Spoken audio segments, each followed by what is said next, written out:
सभी साथियों को राम राम नमस्कार। उम्मीद करता हूँ आप सभी बहुत ही बढ़िया होंगे। इस वीडियो में हम बात करने वाले हैं इंडिया पोस्ट की न्यू भर्ती के बारे में, जिसमें आपकी पोस्टमैन, एमटीएस और मेल गार्ड की न्यू वैकेंसी निकाली जा रही है। 2024 में एक बड़ी भर्ती यहाँ पे आप सभी के लिए रहेगी, जिसमें 98,000 प्लस आपकी वैकेंसी निकाली जा रही है। तो पूरी जानकारी इस भर्ती के बारे में आप सभी को ऑफिशियल मैं प्रोवाइड कराने वाला हूं, तो वीडियो को आप लास्ट तक ध्यान से जरूर देखें।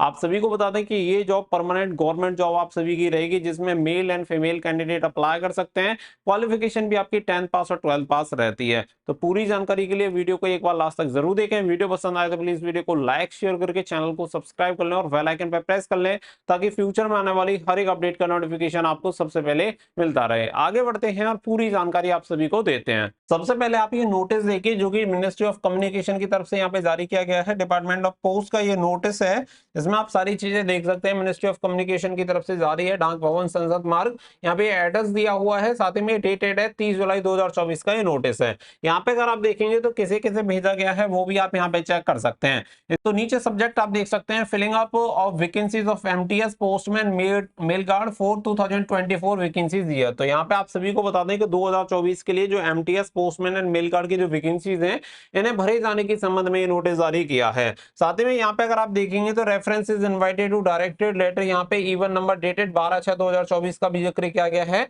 12/6/2024 की अगर मैं नोटिस की बात करूं तो 12/6/2024 का नोटिस भी आप देख सकते हैं। ये 12/6/2024 का नोटिस जो कि ministry of communication department of post की तरफ से जारी किया गया था, जिसमें भी आप देख सकते हैं सब्जेक्ट आपको देखने के लिए मिल जाएगा, filling up of vacancies MTS postman mail guard for 2024 vacancy year. तो यहाँ पे आप सभी देख सकते हैं। तो यहाँ पे क्या है, देखो पूरी चीजें मैं आप सभी को क्लियर करूंगा कि यहाँ पे जो वैकेंसीज है वो 3 तरह की वैकेंसीज हैं, जिसमें पहली वैकेंसी आपकी पोस्टमैन होगी, दूसरी मेल गार्ड होगी और तीसरी होगी आपकी एमटीएस। टोटल पदों की संख्या भी आपको क्लियर हो जाएगी। साथ ही में देखो, सबसे पहले नोटिस मैंने आपको दिखा दिया है, तो नोटिस के बारे में भी पूरी चीजें मैं आप सभी को यहाँ पे क्लियर करूंगा। इससे पहले कुछ चीजें और भी हैं जो कि आप सभी को यहाँ पे क्लियर हो जानी चाहिए। ऑफिशियल नोटिस है जो कि आप यहाँ पे बिल्कुल क्लियर देख रहे होंगे। तो यहाँ पे जो एग्जामिनेशन वगैरह होना है उसके बारे में वो चीजें बताई गई हैं। अगर मैं बात करूं सबसे पहले पोस्ट के बारे में, तो देखो यहाँ पे वैकेंसी देख लो। अगर मैं पोस्टमैन की बात करूं तो पोस्टमैन की अकेले 59,099 आपकी वैकेंसी है। मेल गार्ड की बात करें तो 1445 आपकी वैकेंसी है। बाकी का अगर मैं एमटीएस की बात करूं तो 37,539 आपकी वैकेंसी है। इसके अलावा भी यहाँ पे कुछ वैकेंसीज रहती हैं, जैसे कि आपकी ऐसे की हो गई जो कि सॉर्टिंग असिस्टेंट हो गया, और एक आपका पीए रहता है जो कि आपका पोस्टल असिस्टेंट रहता है। और ये वैकेंसी आपकी किसके द्वारा निकाली जाती है, ये एसएससी के द्वारा आपकी वैकेंसी करवाई जाती है। तो ये वाला जो डेटा है सॉर्टिंग असिस्टेंट का और पोस्टल असिस्टेंट का, वो इसमें ऐड नहीं है, क्योंकि ये वैकेंसी सेपरेट आपके एसएससी के थ्रू वैकेंसी निकलती है। लेकिन यहाँ पे जो डेटा डायरेक्टली इंडिया पोस्ट यानी कि डाक विभाग की तरफ से वैकेंसी निकाली जाएंगी, उसका जो डेटा है वो टोटल आपकी वैकेंसी हो जाती है 98,083 आपकी टोटल पोस्ट है। तो इसमें आप देख सकते हैं सबसे अधिक जो वैकेंसीज है वो पोस्टमैन की खाली है, जिसमें 59,099 वैकेंसी है, और एमटीएस की 37,539 आपको वैकेंसी देखने के लिए मिल जाएंगी। अब अगर मैं क्वालिफिकेशन की बात करूं तो देखो, क्वालिफिकेशन बहुत ही सिंपल यहाँ पे रहती है। जैसे ये आपकी 2 पोस्ट है, एक पोस्टमैन की हो गई और एक आपकी मेल गार्ड की हो गई। इन दोनों के लिए तो आपका 12th पास होना चाहिए। अगर आपने 12th पास किया हुआ है तो आप इस वैकेंसी के लिए अप्लाई कर सकते हैं। और एमटीएस की बात करूं तो एमटीएस के लिए सिंपल आपका 10th पास होना चाहिए। इसके अलावा कोई एडिशनल क्वालिफिकेशन की जरूरत नहीं है, सिंपल ये क्वालिफिकेशन आप सभी की होती है। तो ये बहुत ही बढ़िया वैकेंसी है। अगर यहाँ पे एज क्राइटेरिया की मैं बात करूं तो देखो, एज आप सभी की जो होनी चाहिए वो नॉर्मली आपकी 18 से 27 होनी चाहिए। अगर आप ओबीसी कैटेगरी से हैं तो आपको 3 साल की छूट मिल जाएगी। अगर आप एससी एसटी कैंडिडेट हैं तो 5 साल की आपको छूट मिल जाती है। तो ये रहता है इसका यहाँ पे एज क्राइटेरिया। इसके अलावा अगर मैं सिलेक्शन प्रोसेस में बात करूं कि यहाँ पे सिलेक्शन प्रोसेस किस तरीके से होता है, तो देखो सिलेक्शन प्रोसेस में वन एंड ओनली आप सभी का जो होता है वो रिटन एग्जामिनेशन कंडक्ट होगा, और रिटन एग्जामिनेशन के बेसिस पे आप सभी का यहाँ पे सिलेक्शन होगा। तो जो रिटन एग्जामिनेशन रहेगा, इसका सिलेबस भी बहुत ही जल्दी मैं आप सभी को प्रोवाइड करा दूंगा, जिससे कि आप सभी को ये क्लियर हो जाएगा कि इसके सिलेबस के लिए आपको अलग से क्या पढ़ने की जरूरत है, या जिस एग्जामिनेशन की आप तैयारी कर रहे हैं उसी से आपका पूरा कवर हो जाएगा। तो पहली चीज इसके बारे में जो जो मुख्य चीजें हैं वो मैंने आप सभी को बता दी। अब यहाँ पे बात आती है कि जो वैकेंसीज है 98,000 वैकेंसी तो ठीक है, लेकिन ये वैकेंसी का जो नोटिफिकेशन है वो कब तक रिलीज होगा और ये अब तक रिलीज क्यों नहीं हुआ है, इसका सबसे मेन रीजन आप सभी को बताते चलते हैं। तो देखो यहाँ पे आप देखो, आपको ये पोस्टमैन की 59,099 वैकेंसी खाली देखने के लिए मिलेंगी। इसका सबसे मुख्य कारण है जीडीएस। जब से जीडीएस की वैकेंसी आना स्टार्ट हुआ, आप सभी को पता है, देखो पूरे देश में डाक विभाग में बहुत बड़ी भर्ती होती है, जिसमें अगर आप जीडीएस की देखेंगे तो लगातार लगातार पिछले 2 साल से भर्ती हो रही है और लगभग अब तक 2 लाख पदों पर भर्ती हो चुकी है। और इसी की वजह से हो क्या रहा है कि पोस्टमैन की जो पद है वो यहाँ पे खाली हो रहे हैं, क्योंकि जो पोस्टमैन वाला काम है वो किससे करवाया जा रहा है, जीडीएस से यहाँ पे काम करवाया जा रहा है। तो ये जो वेकेंट पोस्ट है वो एज एड चल रही है, इनका काम जीडीएस से हो रहा है, लेकिन जीडीएस एक टेम्परेरी पोस्ट है, परमानेंट पोस्ट नहीं है। तो अब यहाँ पे हो क्या रहा है कि कुछ जो पोस्ट है, जो जीडीएस वाले कैंडिडेट होंगे वो भी इसमें एग्जामिनेशन दे सकते हैं। इसमें क्या है कि इन्हें यहाँ पे छूट मिलती है। अब इसमें दो चीजें हैं कि किस तरीके से छूट मिलेगी, एज क्राइटेरिया क्या रहेगा और क्वालिफिकेशन क्राइटेरिया क्या रहेगा, और ये जो वैकेंसीज है डायरेक्ट रिक्रूटमेंट, इसमें कोटा कितने परसेंटेज रहेगा।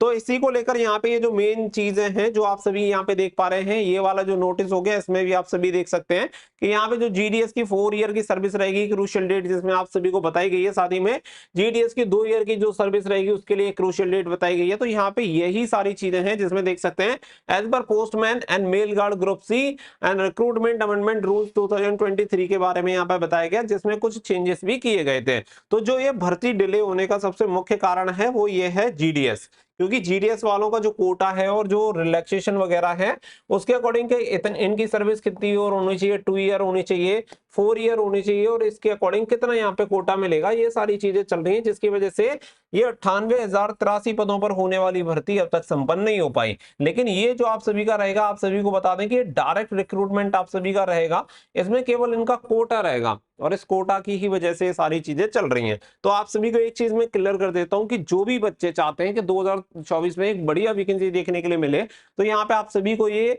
इंडिया पोस्ट में आपको वैकेंसी देखने के लिए मिल जाएगी, जिसमें पदों की संख्या मैंने आपको क्लियर कर दिया, क्वालिफिकेशन मैंने आपको क्लियर कर दिया, और आई थिंक आप सभी की एक पोस्ट होती है उसमें एक कंप्यूटर सर्टिफिकेट भी मांगा जाता है, शायद पोस्टमैन में या मेल गार्ड में होता है, आई थिंक मेल गार्ड में कंप्यूटर सर्टिफिकेट भी होता है। कंप्यूटर नॉलेज आपको होनी चाहिए, उसका कोई एडिशनल सर्टिफिकेट नहीं चाहिए, क्योंकि वहां पे आपसे एक कंप्यूटर नॉर्मल टेस्ट लिया जाता है जिसमें ये चेक किया जाता है कि आपको कंप्यूटर की बेसिक नॉलेज है या नहीं। बाकी का और कुछ भी यहाँ पे नहीं रहता है। 100 रुपीज केवल एप्लीकेशन फीस आप सभी की रहेगी।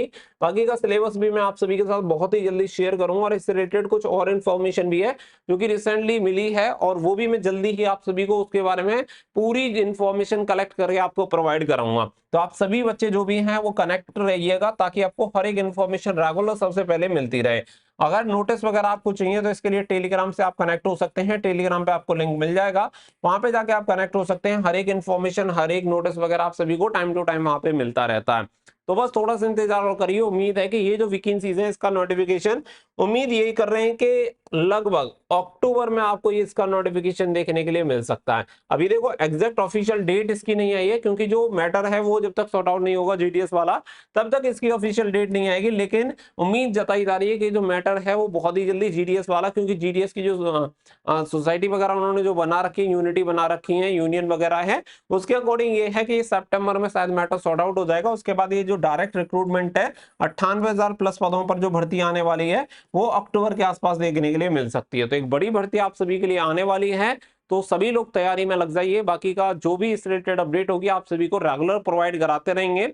और एक और चीज विशेष तौर पे मैं आप सभी को बता देना चाहता हूँ, बहुत सारे लोग ऐसे भी हो सकते हैं कि जो कि आपको इस भर्ती के नाम पे अभी से कोर्सेज वगैरह बेचना स्टार्ट कर देंगे। तो प्लीज अभी आप किसी कोर्स वगैरह में इनरोल मत होना, क्योंकि जब तक इसका मैटर सॉर्ट आउट नहीं हो जाता तब तक आपको किसी का कोर्स वगैरह बिल्कुल भी नहीं लेना है। जब इसका मैटर सॉर्ट आउट हो जाए और कंफर्म हो जाए कि वैकेंसी आने वाली है, तो आप ये फिक्र करोगे किसी का भी कोर्स ले सकते हैं, हमें कोई आपत्ति नहीं है। लेकिन अभी आप लेंगे और फिर भर्ती डिले हो जाती है तो उसमें बहुत सारी प्रॉब्लम्स हो जाती हैं। उम्मीद है पूरे पॉइंट आपको क्लियर हो गए होंगे। मिलेंगे नेक्स्ट वीडियो में, फिलहाल के लिए बस इतना ही। So thank you for watching.